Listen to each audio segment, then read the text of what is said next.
Welcome, everybody. SMA Live in the morning this time. I hope you guys are enjoying the festivities of the World Cup and everything that's going on. Today, we're going to talk some WKC, and I have with me our WKC Canadian representative, Brigitte Pellerod. Brigitte, thank you for taking the time this morning to join us. Oh, it's a pleasure to meet you. Thank you very much. And you are sitting at Mr. Duvers' school right now. That's correct, in Ottawa, WKC Martial Arts, And which is also the headquarters of WKC Canada. So nice coincidence. I was going to mention that we have a lot of students that come from Duvers' school that do compete in the WKC. Now, we're going to be talking. We had time for WKC America, and we're going to try to get to all the countries. So today we're talking WKC Canada. So if I was someone who's seen this, in the video and everything, and I live in Canada and I want to participate in this team, would you walk me through the process, what it takes to join Team Canada, WKC? Yes, absolutely. So if you're in a province, say you're in Quebec or you're in Alberta, you have to qualify at a provincial event. Here we have provinces instead of states. So you have to qualify at a provincial event. The top 8 in each province, in each division, gets to go to nationals. We always host nationals here in Ottawa. It's usually the long weekend in May. So this year was May 18th to 20th. And you have hundreds and hundreds of people coming to Ottawa to qualify there. And you have to make it to the top 4 at nationals to go to Worlds as part of Team Canada. So this year we have about 200 people that have qualified and made the team. So we're coming strong, just so you know. Now, traditionally before, one of the things that I was very much impressed with Canada is when going to another country, for example, we go to Ireland, and the Canadian representation was massive. Yes. I always said the road to gold goes through Canada. So if you're going to go and compete for that gold medal, you're going to have to fight 1, 2, maybe 3 Canadians along that way. What do you think it is that makes Team Canada so strong? Well, we have great athletes in this country. I know you have a great number of athletes in America. I was just in Detroit for the WKC Nationals for Team USA. So I saw the competition there.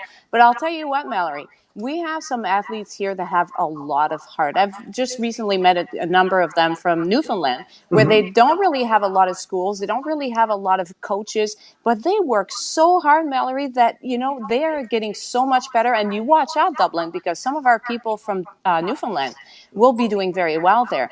We have people from British Columbia, very strong representation there, very strong representation in Quebec. These are people who work hard, put their heart into what they do, enjoy the kind of atmosphere that we have at WKC events where it's open, friendly, open to different styles, right? It's friendly, it's fair, it's safe, but we compete pretty hard too. So it's a great mix that attracts a lot of people. And yes, you're right, we tend to have the biggest delegation at Worlds, except I think for last year where we were in Orlando, where I think Team America had a couple more than we did, but we always come very strong, and you better be ready for us. Oh, it made a little bit of sense. We were in Florida. You guys get to come down it was in October, going into November, enjoy the nice weather. Oh, look, there it is, John Duvers. Hey, how you doing, sir? He's just left. He just wanted to say his piece. Yes, you know what? I got to say. That's the secret right there, by the way, why we have such a big representation from Canada. Master John Duvers does a great deal for us. You're absolutely right. And one of the things that a lot of people, didn't know, just to peel the curtain back a little bit, last year, as you mentioned, we were in Orlando, and we had a number of different countries represented, and Mr. Duvers, we were wondering if the delegation of Puerto Rico was going to make it because of the hurricanes and all the tragedy they had there.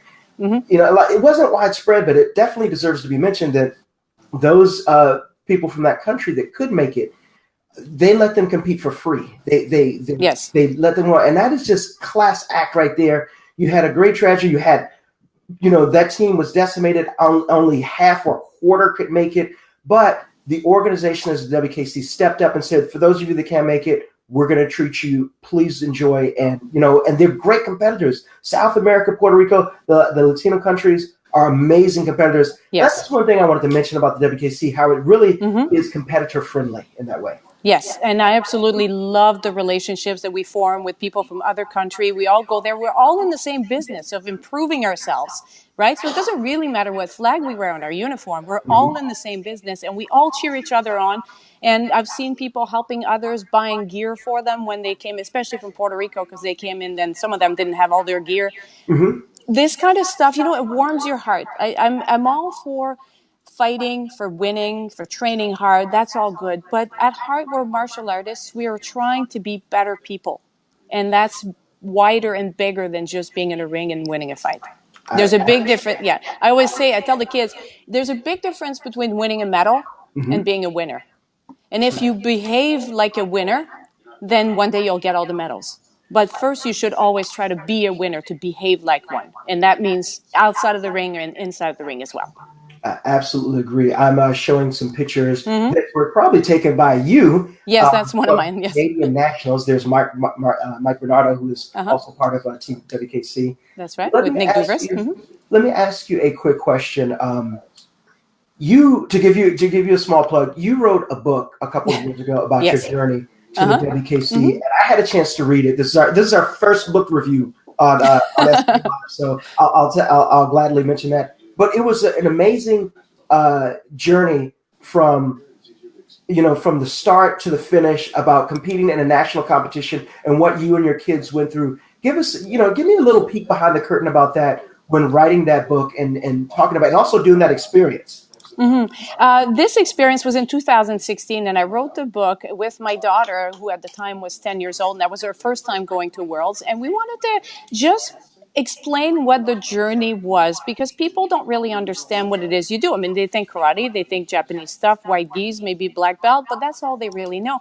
All the training, all the hardship, all the work, and the really relentless training that you have to get through in order to make it to Worlds and then to do well at Worlds. I wanted to give people a sense of a journey, that what it's taken me to get there. And try to also laugh a little bit at ourselves, reveal maybe a few secrets. So that was really an essay, a personal essay, relating my journey from not competing to making it to Worlds. Absolutely. And like I mentioned, I read it over the course of a few days. It was very enlightening. It, you mentioned the ups and downs, the trials and tribulation that one has to go through to make it to this level. It was a very informative book. I enjoyed it. I'll leave everybody to friend you on Facebook to get information on how to get their copy and to read it. Taking it back to the United States on Nationals, which were last week, you were actually there, so you got a little bit of a peek. I did. Team USA, and to give you the floor as a Canadian representative. What do you think about the upcoming Team USA from what you saw at Nationals? What I saw at Nationals, well, I was in the ring. I was reffing actually in one of the rings, so I can tell you all about the boys, 13, 14-year-olds, because that's what I saw all day. And I saw a lot of talent. I saw a lot of heart. I saw a lot of really hard work showing through. These kids show up, and some of them were new because these I'd never seen before at Worlds, so they're obviously new to this circuit, to this level of competition. And they show up and they look you in the eye, and they don't know you from Adam because you just showed up from Canada. They have no idea who you are as a judge. And they show up and they have a lot of respect, but also a lot of, not quite defiance, but they have a lot of fierceness in their eyes. Like, I am going to get through this. I'm going to qualify for Team USA. I will go represent my country in Dublin.